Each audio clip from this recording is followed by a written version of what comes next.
siswa untuk menuntut ilmu dengan penuh semangat dan keikhlasan.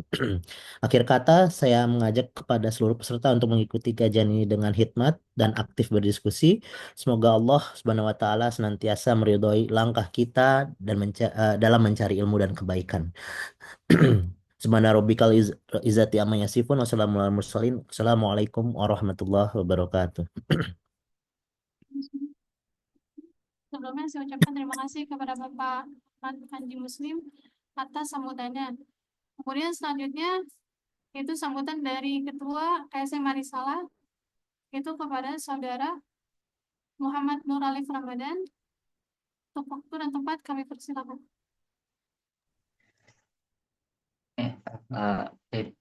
Assalamualaikum warahmatullahi wabarakatuh. Alhamdulillahirrahmanirrahim. Salatu wassalamu ala asyrafil anbiya'i wal mursalin Sayyidina Muhammadin wa ala alihi wa sahbihi ajma'in. Allahumma sholli ala Sayyidina Muhammad wa ala ali Sayyidina Muhammad. Amma ba'du. Yang pertama-tama yang kita panjatkan rasa syukur kita kepada Allah SWT atas nikmat-nikmat yang telah diberikan kepada kita semua sehingga kita bisa berkumpul dalam majelis yang insya Allah mulia ini. Tak lupa juga salawat serta salam semoga selalu tercurah limpahkan kepada suri tauladan kita Habibana wa karimana wa maulana Muhammad sallallahu alaihi wasallam. Yang pertama-tama saya ucapkan yang terhormat Bapak Muhammad Panji Muslim selaku pembina KSMI Arisalah, kemudian juga narasumber yang kesempatan pada hari ini Ustazah Khadijah Liza Mazmumah, kemudian teman-teman saya yang seperjuangan dari KSMI Risalah dan juga teman-teman Kema di lingkungan Fakultas Ilmu Komputer UPN Veteran Jakarta. Ya, pada kesempatan kali ini terima kasih teman-teman yang telah menyelenggarakan, telah merencanakan kegiatan ini sehingga kita bisa melaksanakan kajian bulanan yang alhamdulillahnya kita sudah melakukan dalam 1 tahun terakhir ini dan kita lanjutkan di tahun ini, dan mudah-mudahan kebaikan-kebaikan yang kita rintis dan kita lakukan senantiasa dibantu oleh Allah SWT dan kita semua diistiqomahkan oleh Allah SWT, dan dimana kajian bulanan ini juga bertujuan agar kita khususnya teman-teman di Fakultas Ilmu Komputer tidak hanya bergelut dengan ilmu duniawi, yaitu ilmu yang kita pelajari, ilmu komputer, ilmu teknologi, tetapi juga kita selaku umat Islam, umat Muslim, dan orang yang beriman, kita juga berkewajiban untuk meningkatkan keilmuan keagamaan kita, bagaimana ulama-ulama terdahulu tak hanya mereka mempelajari ilmu agama, tetapi juga mempelajari ilmu duniawi. Sehingga banyak ilmuwan-ilmuwan cendekiawan-cendekiawan muslim yang terlahir dari rahim dinasti-dinasti keislaman di zaman dahulu. Mungkin sekian dari saya. Saya ucapkan kembali terima kasih teman-teman yang sudah hadir. Terima kasih kepada Bapak Panji dan juga Ustazah Khadijah yang telah menyempatkan waktunya untuk memberikan ilmunya kepada kita semua. Akhirul kalam. Assalamualaikum warahmatullahi wabarakatuh. Waalaikumsalam warahmatullahi wabarakatuh. Saya mengucapkan banyak terima kasih kepada Ketua KSM Marisala, kepada Saudara Muhammad Nur Alif Ramadan atas sambutannya. Kemudian selanjutnya, acara selanjutnya yaitu ada pembacaan CV dari narasumber kita. Sebelumnya saya izin share screen.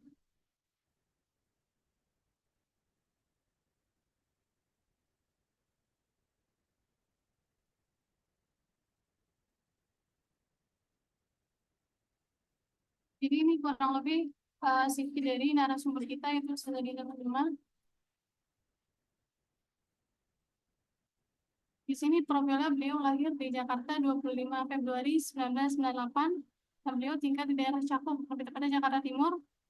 Mungkin kalau daerah Cakung lebih tepatnya di Rawa Badung. Mungkin teman-teman di sini ada yang tinggal di sana, nah kemudian beliau kebetulan tinggal di situ. Kemudian kegiatan beliau sehari-hari itu belajar dan juga mengajar, dan beliau juga merupakan pengajar di IP Al-Wataniyah 7. Jadi sebenarnya nama Khadijah ini itu nama yang dikasih oleh istrinya Habib Umar bin Hafid ketika beliau belajar ke Yaman. Kemudian sebelum beliau pulang ke Indonesia, beliau minta berkah dari istrinya, dan kemudian dipilih sama bapak namanya Khadijah. Dan namanya Khadijah Gila Muslimah. Kemudian di sini ada sosial medianya beliau. Di sini ada @khadijahliza underscore, kemudian ada @lisan underscore, terus juga kemudian ada IG majlisnya yaitu @tahawusofa underscore, dan juga terakhir ada @majlis majlis ar underscore rahmah. Kemudian di sini ada pendidikannya beliau. Beliau S1 di Universitas Brawijaya. Kemudian setelah lulus beliau lanjut ke Universitas Negeri Jakarta untuk S2, tapi sempat ketunda S2-nya karena beliau mondok ke Yaman, lebih tepatnya di Iribat Alfat Warimdat Bihaqah. Mungkin itu sekilas dari CV narasumber kita hari ini. Semoga kita bisa berkah dari beliau, insya Allah.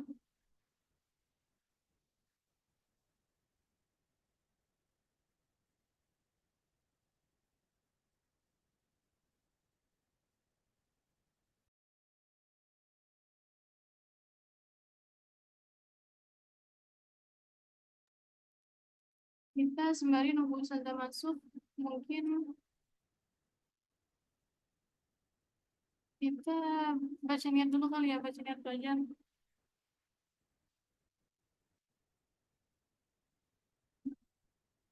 Hmm, beliau hadir tapi nanti 1:30 masuk, dan beliau tadi udah chat saya bang.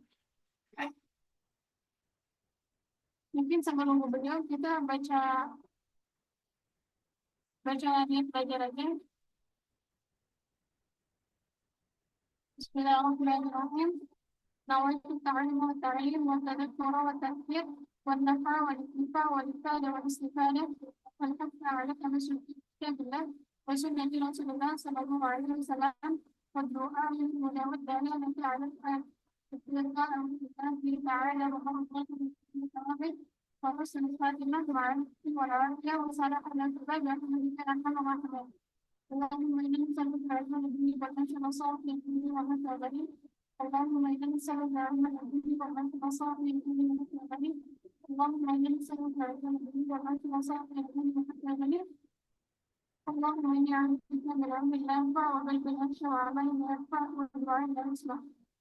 Mungkin sebenarnya teman-teman dipersiapkan alat tulisnya, nanti sambil menunggu saya akan kasih secara langsung.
نور الله فجرا جئت بعد العسر يسرا ربنا أعلم.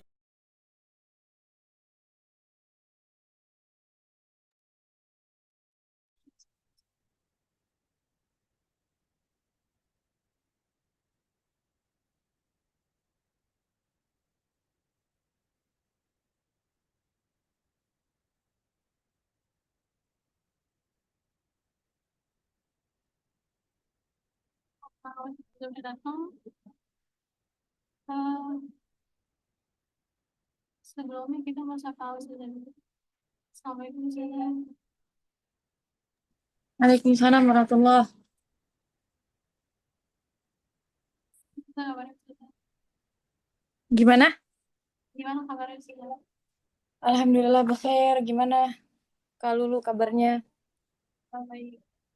Ya sudah, karena kita udah datang sebenarnya, boleh sudah langsung aja Oh, dibahas enggak. terkait berapa usia. Bismillahirrahmanirrahim. Assalamualaikum warahmatullahi wabarakatuh. Alhamdulillahirabbil alamin. Allahumma shalli ala sayyidina Muhammad al-Fatih lima ughliq al-khatim lima sabaq. Nasirin haqi bil haq wal hadi ila siratikal mustaqim wa ala alihi wa sahbihi haqqa qadrihi wa miqdarihi azim. Subhanaka la ilma lana illa ma 'allamtana innaka antal alimul hakim. Rabbi shrah li sadri wa yassir li amri wahlul 'uqdatam min lisani yafqahu qawli. Allahumma inna nas'aluka 'ilman ladunni wal mashraba safiyan hani ya wahhab ya ghani. Allahumma inna nas'aluka 'ilman ladunni wal mashraba safiyan hani ya wahhab ya ghani. Allahumma inna nas'aluka 'ilman ladunni wal mashraba safiyan hani ya wahhab ya ghani. Alhamdulillah, puji syukur sama-sama kita panjatkan kehadirat Allah Subhanahu wa Ta'ala yang mana masih memberikan kita segala nikmatnya, yaitu salah satunya nikmat siha wal afiyah, sehingga kita bisa berkumpul meskipun via online, meskipun tidak bertemu secara zahir, tapi insya Allah tidak mengurangi cucuran rahmat dan karunia-Nya Allah yang Allah berikan pada siang hari ini. Salawat serta salam tak lupa kita hadiahkan kepada baginda kita, pemimpin sejati, manusia agung, Nabi Muhammad Shallallahu Alaihi Wasallam, yang mana karena berkat perjuangan beliau, para keluarga, para sahabat dan para tabiin, para pengikutnya, sehingga kita dengan mudahnya menikmati, dengan mudahnya menuntut ilmu, sebagaimana seperti kita saat ini. Dan yang saya hormati pembina KSMI ya, KSMI Arisalah, yakni Muhammad Panji Muslim SPD MKOM, dan juga Ketua KSMI Arisalah Saudara Muhammad Nur Alif Ramadan, dan juga para jajaran kepengurusan KSMI Arisalah, dan juga serta para admin-admin dan peserta-peserta organisasi dan peserta Zoom pada hari ini. Insya Allah kita doakan semua tidak keluarnya kita pada ruangan Zoom pada siang hari ini, kecuali kita semua telah mendapatkan pandangan dari Allah Subhanahu wa taala, kecuali kita semua telah mendapatkan ampunan dari Allah Subhanahu wa taala, dan juga kecuali kita telah mendapatkan pandangan dari baginda Nabi Muhammad sallallahu alaihi wasallam. Amin amin ya rabbal alamin. Dan sebagaimana yang telah ditentukan bahwa hari ini insya Allah kita akan membahas tentang kitab Safinatun Najah, yakni kita membahas bab Thaharah, yaitu bab bersuci, yang mana jika teman-teman di sini punya kitab Safinatun Najah, itu pasti di bab Thaharahnya itu awalnya dimulai dengan alamatul bulugh, yaitu alamatul bulugh yaitu tanda-tanda atau alamat-alamat gimana sih orang yang telah balik gitu. Tapi karena memang di sini requestnya untuk lebih memperdalam fikih gitu ya, apalagi terutama fikih ibadah, mungkin saya langsung loncat ke bagian wudhunya, karena sebagaimana kita harus perlu sadari gitu ya teman-teman, bahwa sesungguhnya kita ini jangan hanya sholat sekedar sholat, wudhu sekedar wudhu, tapi kita nggak tahu sebenarnya tuh wudhu kita, sholat kita tuh udah benar atau enggak. Terus gimana gitu kan, hatta kita aja nih sebenarnya nggak tahu kan segala ibadah kita tuh bakal diterima atau enggak, kecuali sholawat gitu kan. Segala sesuatu atau segala ibadah tidak diterima, belum tentu diterima itu dengan hati kita, meskipun kita tuh yakin, oh iya saya yakin kok hati saya hudur, saya hadir gitu dalam melakukan ibadah, tapi semua itu tidak tidak memberikan sebuah jaminan gitu ya teman-teman, kecuali hanya satu, yaitu sholawat kepada baginda Nabi Muhammad SAW, yang mana dikatakan meskipun kita hudur ataupun enggak hudur, hati kita itu diterima oleh Allah Subhanahu wa taala. Nah, terus gimana? Ya udah, makanya di sini meskipun kita nggak tahu diterima sama Allah atau enggak gitu ya, tapi setidaknya kita tuh ada ikhtiar, kita ada usaha, sebagaimana kayak logikanya gini teman-teman. Kalau teman-teman mau masuk ke kampus, teman-teman mau masuk kerja, pasti kan di situ ada beberapa persyaratan pendaftaran. Yang mana persyaratan pendaftaran otomatis teman-teman siapin gitu kan ya. Teman-teman siapin, kita siapin sebelum kita tuh daftar. Nah, mau nanti diterima atau enggak itu kan kayak urusan belakangan gitu kan, pasti kita mikirnya gitu kan, ya udah nanti dipanggil atau enggak gitu, diterima atau enggak, tapi kan pasti kita mempersiapkan gitu kan dokumen-dokumen yang mana menjadi persyaratan di awal. Nah itu juga kita belajar fikih gitu kan, karena ada beberapa bidang ilmu pasti itu ada tujuan ya, setiap bidang ilmu pasti ada tujuan untuk dipelajari. Nah salah satunya ilmu fikih ini kita membahas untuk kita mengetahui ahkam, yaitu kita mengetahui hukum-hukum, dan juga salah satunya kita juga mengetahui nanti kita tuh sah atau tidaknya ibadah kita, itu ibadah kita yaitu adanya di fikih ibadah, karena fikih itu ada dua, fikih ibadah sama fikih muamalah. Nah kita insya Allah kita bahas fikih ibadah. Kemudian karena pentingnya juga wudhu gitu ya teman-teman, karena nggak akan sah sholat kalau kita nggak sah wudhunya.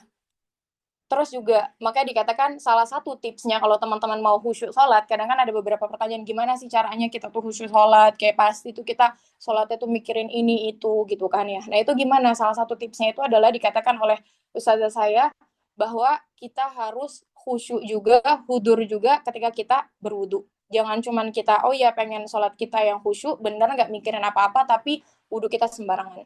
Karena dikatakan wudu ini adalah miftahul at-thahara miftahus shalah, yaitu adalah bersuci itu adalah kuncinya dari sholat gitu ya. Terus juga al-wudu silahul mu'min, wudu itu adalah senjatanya orang mukmin. Dan bahkan dikatakan bagi nabi-nabi sebelumnya gitu ya, wudu itu memang dijadikan beneran senjata gitu, bukan hanya sekedar hadis kan, al-wudu silahul mu'min. Terus apa kabar kita sekarang gitu kan ya, kita cuma pakai wudhu mungkin ya cuma buat sholat, cuma buat baca Quran gitu kan, atau mungkin teman-teman di sini ada yang ngedawamin sebelum tidur wudhu gitu kan, Masya Allah. Tapi sebenarnya ini memang hakikatnya dikatakan al-wudhu silahul mu'min, sampai ada satu cerita di mana itu Nabi Musa beneran menjadikan wudhu itu sebagai senjata. Yaitu apa? Dikatakan ada di dalam satu kitab hadis gitu. Itu diceritakan bahwa Nabi Musa alaihissalam itu ketemu sama sultan atau ketemu raja yang ada pada zamannya itu. Itu tuh Nabi Musa wajib wudhu dulu gitu.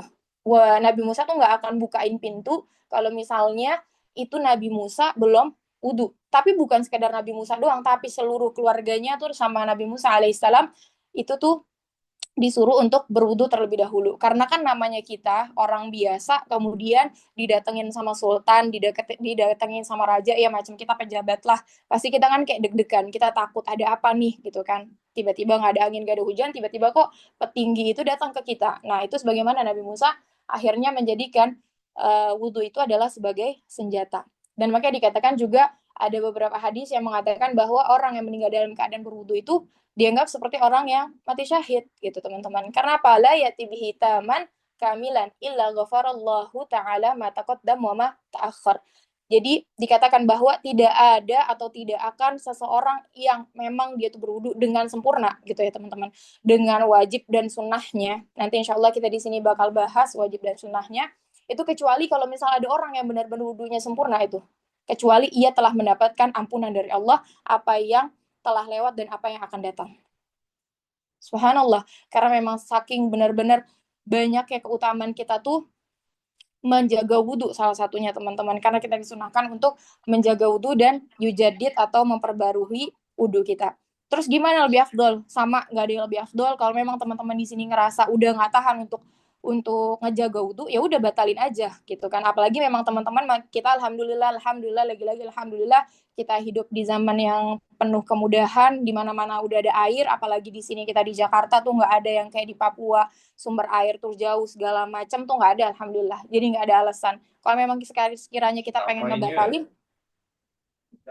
kalau memang sekiranya kita mau ngebatalin, ya udah kita tinggal wudhu lagi. Tapi kalau misalnya memang sekiranya kita bisa tahan untuk menjaga wudhu, nah itu lebih baik juga kita untuk menahan, untuk menjaga wudhu kita. Kemudian sini dikatakan di dalam kitab Safinatun Najah yang pertama itu adalah furudul wudhu. Nah, furudul itu adalah fardu-fardu atau kalau bahasa kitanya tuh wajibnya wudhu atau rukunnya wudhu. Nah, itu maksudnya apa? Yaitu hal-hal yang emang wajib kita lakuin dan kalau dari 6 wajib ini kita nggak lakuin, salah satunya aja kita nggak lakuin. Nah, itu wudhu kita bakal nggak sah. Dan ini kita wajib tahu gitu. Apa aja fardu-fardu atau wajib-wajibnya wudhu. Nah, itu ada 6. Dikatakan yang pertama itu adalah al-awwalu niyah, yaitu yang pertama adalah niat gitu kan teman-teman. Karena apa? Apa bedanya kalau kita tuh misal nggak niat gitu. Misal kita cuci muka, kita cuci tangan, cuci kaki, pasti kan kita tuh udah familiar banget, udah sering lah kita keluar masuk kamar mandi ya cuman cuci tangan, cuman kita tuh cuci muka gitu kan, cuci kaki mungkin bagi teman-teman yang sebelum tidur udah kebiasaan cuci kaki gitu. Nah, itu apa bedanya? Yaitu adalah an-niyah, yaitu niat yang ngebedain. Apa? Karena niat itu yughairul adah lil ibadah, dia tuh merubah segala sesuatu hal yang memang kita anggap kebiasaan itu menjadi sebuah ibadah. Yang mana ketika ibadah otomatis itu di dalamnya mendapatkan pahala dari Allah Subhanahu wa taala. Terus juga gimana hukumnya, gimana sih sebenarnya niat ini yang benar gitu ya teman-teman. Kita kan cuma taunya ya pasti teman-teman di sini itu doa li rafil hadasi la sughari fardhu lillahi ta'ala, dan banyak teman-teman sigohnya atau bacaannya gitu. Jadi kalau misalnya teman-teman di sini ketemu sama teman lainnya dengan sigoh atau dengan cara baca yang berbeda atau dengan kalimat yang berbeda, nggak usah aneh karena memang banyak ya itu cuma bisa nawaitu thaharu lis-shalah. Ya Allah, saya niat nih untuk bersuci untuk sholat, itu juga udah sah. Dan juga apa? Di sini niat ini gimana sih sebenarnya? Apakah kita tuh harus ngomong gitu, harus kita ngucap atau boleh dalam hati? Nah, di sini dikatakan an-niyah hukmuha wajib wa talafuz bihi sunnah.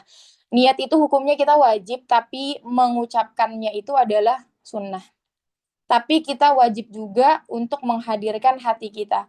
Kita wajib untuk menghadirkan ketika memang kita membaca niat, itu kita wajib untuk menghadirkan, oh ya Allah beneran nih, bukan yang sekedar cuman kita tuh baca, baca lafaznya tapi kita nggak beneran ngehadirin hati kita untuk niat. Nah, itu juga tadi yang dikatakan di awal bahwa salah satunya kita tuh adalah kunci untuk khusyuk di sholat itu adalah kita khusyuk ketika kita dalam berwudu.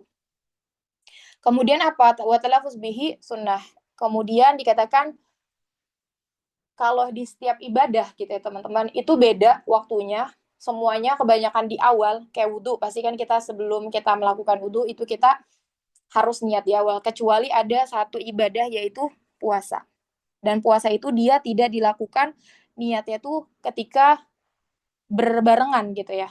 Itu nggak berbarengan, yaitu apa? Ketika memang sebelum puasa itu sudah dibaca niatnya, kecuali puasa, afwan tadi saya bilang bukan duluan niatnya tapi berbarengan. Semua ibadah itu berbarengan gitu. Kayak kita zakat, otomatis kita mau nyerahin sambil kita baca niat zakat gitu kan. Kita sholat, kita baca niat.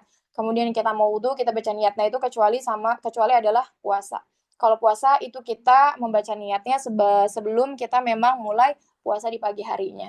Terutama puasa wajib, memang itu hukumnya wajib kita tuh menyebutkannya sebelum subuh. Kemudian yang perlu diperhatikan lagi dalam niat ini adalah kapan gitu ya teman-teman. Kapan sih sebenarnya? Kadang orang ada yang emang ketika cuci tangan dia baca niat gitu kan, atau ketika basuh wajah tapi nggak tahu, ya udah basuh wajah ketika emang dia tuh ngelemparin air pertama, dia ngebasuh air pertamanya itu jatuhnya misal di bagian hidung, ya udah berarti dia bacanya di situ di bagian hidung dia membaca niat. Tapi sebenarnya yang pertama itu adalah yang perlu diperhatikan, kita tuh membaca niat ketika memang basuhan pertama pada wajah. Nah, itu di mana? Bukan hanya sekedar kita ngebasuh, oh iya berarti kan otomatis di bagian mata atau di bagian hidung. Enggak, tapi itu yang pertama adalah mana biti sya'riyah tuh di tempat tumbuhnya rambut. Kalau teman-teman di sini pasti kan ngerasa tuh mungkin ada yang ada anak rambutnya. Nah, itu di situ tuh di atasnya tuh yang benar-benar kita tumbuh ujung di atas jidat itu tuh yang ada rambut pertama kali. Nah, itu disitulah kita harus pertama kali membaca niat, kita ngebasuhnya, kita ambil airnya, kemudian kita basuhnya itu mulai dari situ sambil kita membaca niatnya. Dan hukumnya wajib kita ngehadirin pada saat memang kita membaca niat. Dan tapi sunnah ketika kita sampai ngehadirin sampai selesai. Jadi yang pertama memang wajib kita baca niat dan menghadirkan hati ketika kita membaca niat. Kemudian selanjutnya hukumnya sunnah ketika kita menghadirkan niat dari awal sampai akhir selesai, sampai wudhu kita selesai. Itu yang perlu diperhatikan, yaitu wudhunya atau niatnya adalah pada basuhan pertama di bagian wajah, yaitu di tempat tumbuhnya rambut. Kemudian yang perlu diperhatikan di sini mungkin teman-teman, karena di sini kan ada yang perempuan juga gitu ya, memang ada perempuan laki-laki, yang perlu diperhatikan oleh perempuan itu adalah perbedaan, ada bedanya gitu teman-teman. Niatnya ketika memang ada yang istihadah. Mungkin teman-teman di sini yang belum familiar dengan istihadah itu adalah orang yang perempuan yang mana siklus menstruasinya itu adalah melebihi dari batas maksimal. Berapa batas maksimalnya head? Yaitu 15 hari. Kemudian tiba-tiba ada perempuan, itu dia headnya hari ke-16, 17, 18, 19, sampai 20 hari.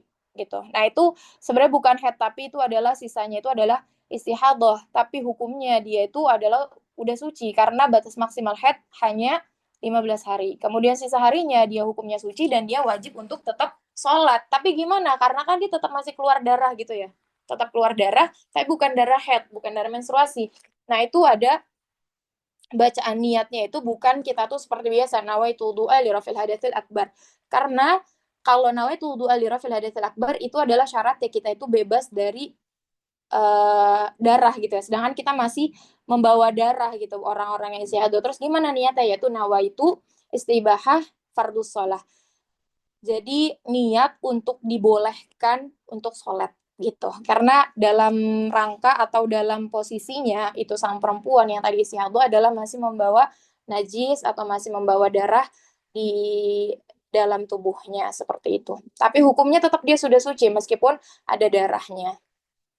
Kemudian yang kedua yaitu furudu yang kedua asani, yaitu adalah ghuslul wajah, yaitu adalah membasuh wajah.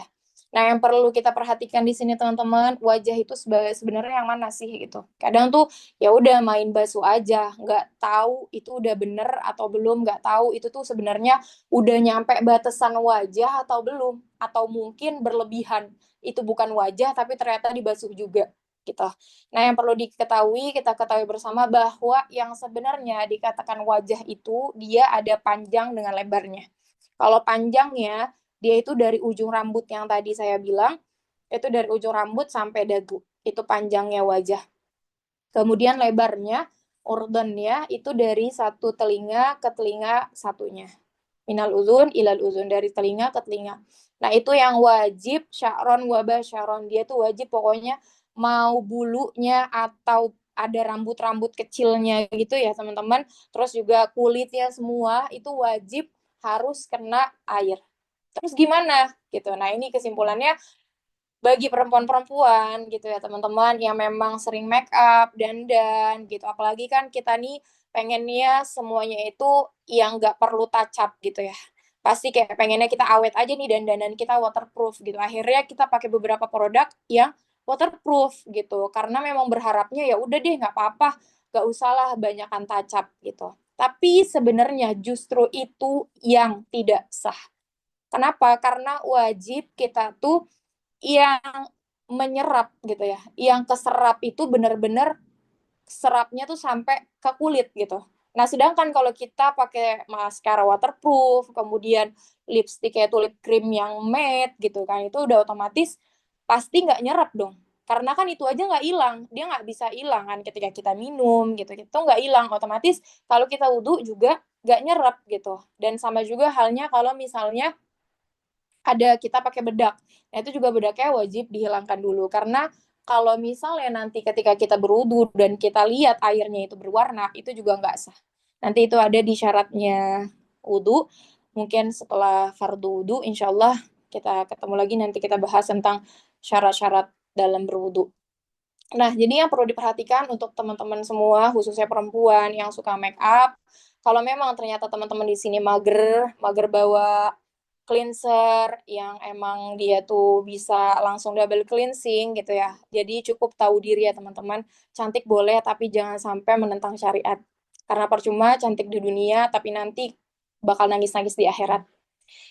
Jadi kalau memang teman-teman sudah menerima resiko gitu, suka dandan, ya udah kemana-mana harus bawa cleanser, remover makeup. Nggak ada alasan apapun untuk males nyuci muka atau males bersihin, kemudian males lagi nanti touch up lagi, nggak ada gitu ya. Kecuali memang teman-teman lagi makzurah, yaitu lagi haid, nggak apa-apa silakan. Tapi kalau misalnya memang teman-teman di sini dituntut atau masih punya kewajiban untuk sholat gitu ya, yaitu dalam keadaan suci, nah itu wajib untuk dihilangkan semua, pokoknya mau alis, mau maskara, mau blush on, mau lipstick segala macam, apalagi yang sekarang di banyak banget produk-produk yang matte, itu wajib dihilangkan terlebih dahulu. Jangan sampai ada yang menghalangi masuknya air ke dalam kulit dan rambut yang ada di wajah.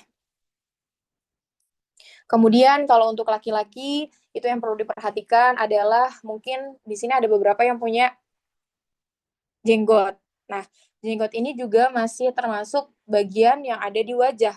Kalau memang sekiranya teman-teman di sini punya jenggot, itu yang cukup tebal. Gimana batasan tebalnya? Itu bisa ketahuan tebal atau enggaknya. Oh, saya nggak tahu nih punya saya tebal atau enggak. Nah, itu bisa dilihat, teman-teman bisa nanya sama temannya. Itu ada di majelis mukhatib. Apa maksudnya majelis mukhatib? Ketika memang teman-teman di sini lagi berbicara sama temannya gitu ya. Misal dia tuh jaraknya tuh kayak jarak 3 meter lah minimal, kayak orang ngobrol lah. Kalau orang ngobrol kan nggak mungkin tuh ya sedekat itu kan mukanya. Nah, dengan jaraknya mereka tuh seperti normalnya orang ngobrol, itu dia tuh masih kayak kelihatan tebel. Nah, itu berarti dia masuknya jenggotnya adalah tebel. Tapi kalau misal emang dari majelis mukhatib atau dia tuh kayak lagi ngobrol biasa aja, tapi dia kayak ngelihatnya nggak biasa aja tuh tipis, nggak yang setebel itu gitu. Dan bahkan mungkin nggak kelihatan lah itu dia kalau misalnya memang dia tuh berjenggot gitu kalau dari jauh. Nah, itu dia nggak wajib untuk di apa ya? Kalau karena di sini biasanya Vigi itu perlu praktek ya teman-teman. Dari bawah tuh jarinya dikeatasin gitu. Nah, kalau misalnya memang yang punya jenggot yang tebal itu harus mungkin diusap tapi dari yang bawah ke atas. Jadi beneran rambut rambut jenggot yang dalamnya itu juga ikutan basah seperti itu teman-teman. Dan juga mungkin teman-teman ada yang punya jambang, itu juga jambangnya harus untuk dibasahin, harus basah, harus kena juga. Karena jambang itu kan sebelum telinga, karena batasannya itu kan minal uzun ilal uzun sampai ke telinga. Kemudian selanjutnya yang ketiga itu wasalisah ghuslul yadin ma'al mirfaqain, yaitu adalah membasuh kedua tangan sampai siku.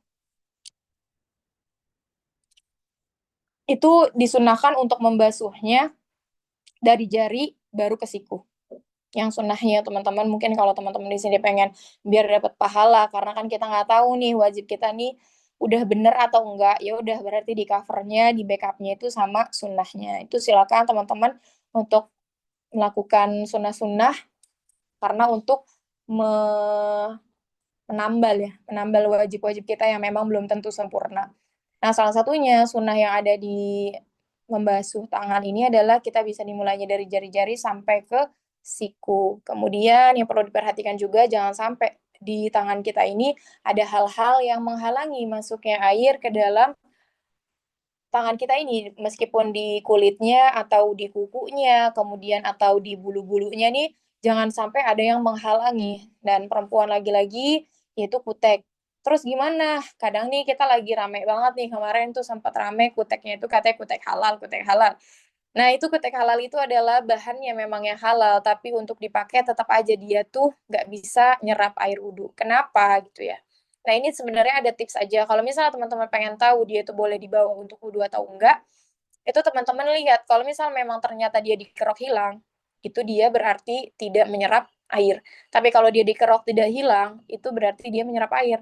Contohnya apa? Contohnya ada henna. Henna yang biasa tuh orang-orang pulang umroh atau bahkan sekarang udah banyak banget di Indonesia orang-orang yang pakai henna. Nah, itu karena memang kan kita nggak bisa menghapus dengan semudah itu ya. Nah, itu tandanya dia udah nyerap ke kuku, otomatis air yang akan kita pakai nanti untuk membasuh tangan, untuk berwudu juga, itu dia akan nyerap. Nah, itu jadi nggak apa-apa kalau henna. Tapi kalau misalnya kutek, wala kutek kayak itu dengan embel-embel dia kutek halal, tapi memang dia ternyata tuh dikelupas hilang, ya itu berarti dia tetap nggak nyerap air wudhu dan harus dihilangkan. Terus juga semua ya teman-teman, apapun, misal ada yang ternyata nggak sadar, teman-teman lagi prakarya gitu, terus ada chat yang ternyata masih ada, nah itu wajib, atau tip X gitu ya, nah itu wajib untuk dihilangkan terlebih dahulu untuk ketahuan kita tuh sah atau enggaknya gitu.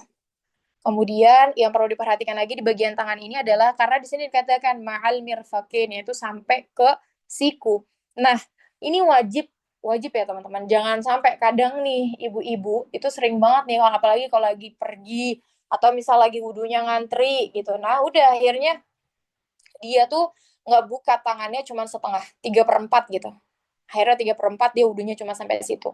Itu nggak sah. Karena apa? Memang wajibnya di sini sampai dikatakan ma'al mirfaqain, yaitu sampai siku. Bukan yang cuman ya udah membasuh kedua tangan. Enggak kayak gitu, tapi membasuh kedua tangan sampai siku. Nah, terus biar kita tuh yakin, siku ini kan istilahnya kita nggak tahu nih, siku nih ketika ditekuk sama ketika kita diregangin tuh agak beda gitu kan teman-teman panjangnya. Nah, itu dikatakan dikasih tips juga sama ustazah saya, biar kita yakin kita tuh udah melakukan hal yang wajib, itu kita tambah godernya itu 1 jari. Tapi 1 jarinya itu bukan dipanjangin, tapi ditidurin. 1 jari, yaitu jari telunjuk, misalnya kita pakai, itu ditidurin, kemudian dikasih atau ditaruh, diletakin di atas siku kita. Nah, itu minimal sampai situ kita basuh airnya sampai, air wudhunya sampai situ. Nah, itu insya Allah wajibnya kita ke udah kita laksanain. Jadi kita nggak perlu ragu-ragu lagi, oh ini tadi udah sampai siku atau belum ya, gitu. Nah, itu tipsnya adalah teman-teman bisa tambah 1 jengkal atau 1 jari, tapi ditidurin, bukan 1 jari yang dalam keadaan horizontal, tapi vertikal, itu teman-teman bisa diletakin. Nah, itu artinya teman-teman udah melakukan hal yang wajib. Karena nggak akan kita tuh sempurna atau nggak akan sah, kecuali kita tuh memang melakukan hal yang wajibnya. Seperti itu. Kemudian Kalau misalnya di sini ada di Safina ini ada beberapa permasalahan ya. Contohnya kalau misalnya keringat gimana gitu. Nah, kalau keringat fa in kana min araik au muta'aizatan faslu lam yadur. Nah, itu nggak apa-apa kalau keringat gitu. Dan kalau misalnya memang ada koreng gitu ya, teman-teman, koreng atau ada luka gitu, koreng yang memang udah kering, kadang kan itu otomatis gak masuk ke kulit gitu. Nah, itu gimana, itu nggak apa-apa selagi memang korengnya itu nggak bisa nggak apa tuh namanya, nggak bisa dihilangkan, kayak ya udah memang belum kebuka gitu lukanya, jadi nggak apa-apa, nggak masalah, nggak wajib dikelupas, nggak wajib dibuka lukanya, nggak apa-apa. Jadi paling kalau misalnya teman-teman di sini ada yang tip X tadi saya bilang, atau ibu-ibu biasanya ada sisik ikan gitu ya, yang biasanya tuh menyumbat atau nggak bikin airnya tuh masuk ke dalam kulit. Kemudian di dalam sunnahnya lagi, itu teman-teman di tangan ada yang memang teman-teman tuh ngetahjil atau antar jari itu teman-teman masukin kayak jari-jari yang tangan kanan ke tangan kiri. Dan juga disunahkan untuk didalek atau digosok gitu. Jadi bukan yang cuman dialirin tapi kayak didalek, digosok, diusap gitu. Nah, itu adalah salah satu sunnahnya dalam berwudu di bagian tangan. Mungkin kita hari ini sampai yang ketiga aja ya teman-teman, karena melihat waktunya saya juga ada acara, mohon maaf nggak bisa kita lanjutkan sampai ke 6. Nanti insya Allah, bismillah, dengan izinnya Allah, nanti insya Allah kita lanjutin dari yang bagian ke-4 sampai seterusnya. Mungkin itu aja dari saya, dan kalau ada pertanyaan, mohon maaf juga, saya nggak bisa untuk tanya jawab secara langsung, nanti mungkin bisa dikumpulkan dengan kakak panitia, kemudian diberikan ke saya, insya Allah nanti saya jawab via chat, atau mungkin kurang jelas nanti akan saya jelaskan via voice note. Mungkin dari saya itu aja. Walafuminkum. Wassalamualaikum warahmatullahi wabarakatuh.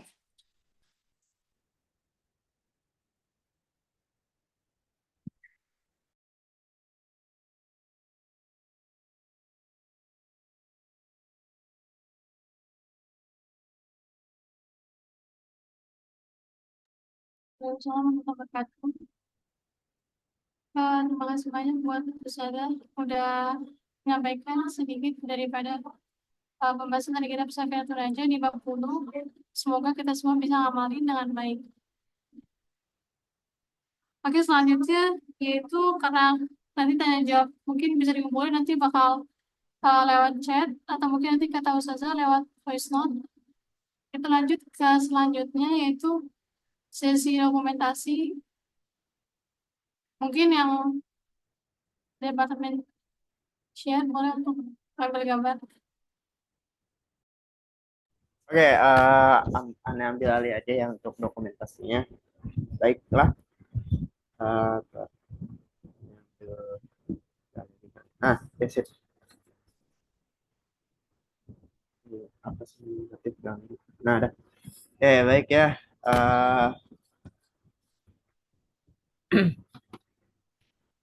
Anda hitung mundur ya semuanya. 3, 2, 1. Oke. Mana lagi? Lagi ya. Apa nih sekarang? Bela negara kali ya? Bela negara boleh. Bela negara. 3, 2, 1. Sip. Mantap. Ya, baik. Itu aja. Lanjut, MC.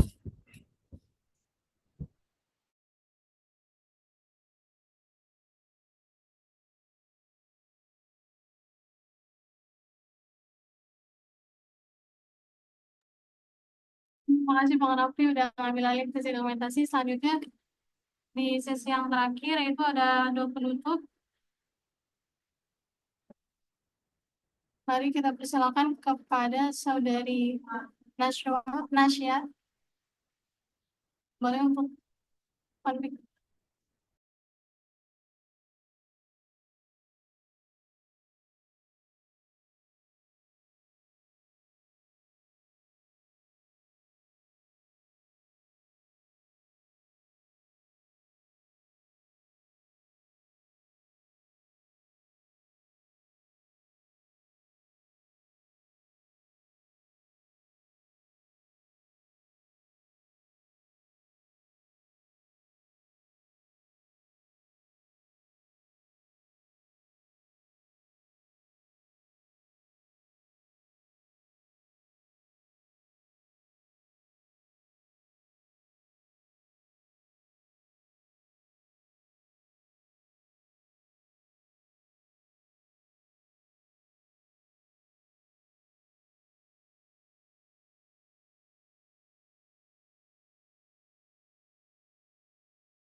Pada saudari Rifana Nasya dan Wat, dipersilakan. Ini ada di Zoom nggak ya, Bang?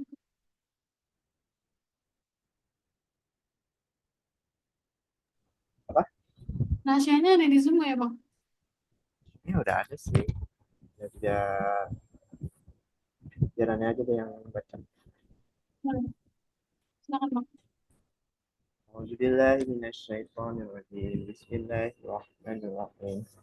اللهم إنك لا تعلم أن هذه القلوب قد على محبتك واتقت على طاعتك وتودت على دعوتك وتعدت على نصرة شريعتك واشكروا مما ربطها طاعتها وعدم ودها واهدها سبلها واملها بنورك الذي لا يخفو واشرى سرورها بخير الإيمان بك وجميل التوكل عليك وأهلها بمعرفتك ومتى على شهادتي في سبيلك إنك نعم المولى ونعم النصير الله.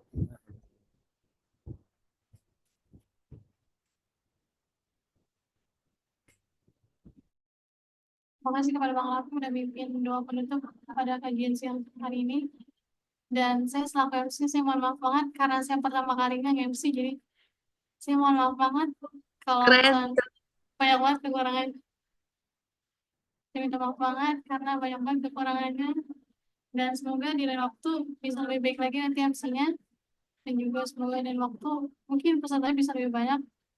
Dan juga mungkin nanti semuanya bisa hadir tepat waktu. Dan saya ucapin terima kasih banyak buat semua yang udah berkenan untuk hadir pada siang hari ini.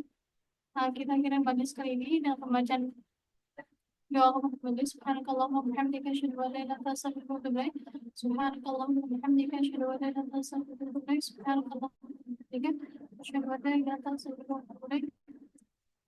Terima kasih buat semuanya udah berkenan hadir. Saya tutup. Assalamualaikum warahmatullahi wabarakatuh. Waalaikumsalam Waalaikumsalam warahmatullahi wabarakatuh.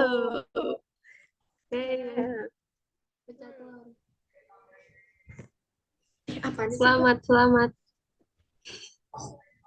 Bang, Pak, ini aku izin live ya. Oke. Terima kasih banyak. Assalamualaikum. Waalaikumsalam. Waalaikumsalam. SDM. Bang abang kakak-kakak izin live ya. Bang abang kakak-kakak. Assalamualaikum. Oke, waalaikumsalam. Salam.